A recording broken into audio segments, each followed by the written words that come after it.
அல்லாஹ்வுடைய தூதர் ஸல்லல்லாஹு அலைஹி வஸல்லம் அவர்கள் சொன்னார்கள், யார் ஒரு மனிதன் தூங்கிக் கொண்டிருந்து திடீரென்று விழித்தால், இரவு நம்ம தூங்கிட்டு இருக்கிற பொழுது எங்களுக்கு விழிப்பு வரும், முழிப்பு வரும்.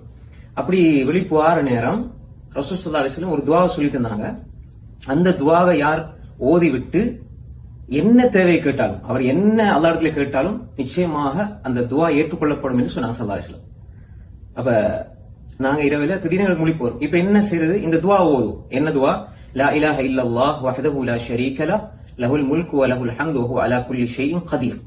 இது எல்லாருக்கும் பாடம். அதோட சேர்த்து அல்ஹம்துலில்லாஹ் வ சுப்ஹானல்லாஹ் வ லா இலாஹ இல்லல்லாஹ் வல்லாஹு அக்பர் வ லா ஹவ்ல வ லா குவத்த இல்லா பில்லாஹ். 6 விஷயம் ஓதி போட்டு நம்ம எதை கேட்டாலும் அல்லாஹ் தஆலா நிச்சயமாக பதிலளிப்பான் என்பதாக ரசூல் ஸல்லல்லாஹு அலைஹி வஸல்லம் சொன்னாங்க. சகோதரர்களே, இரவில் எங்களுக்கு விழிப்பு வர நேரம், அந்த விழிப்பை கூட நாம் இந்த துஆ ஓதி பயன்படுத்தி அல்லாஹ்விடத்தில் எங்களுடைய தேவைகளை முறை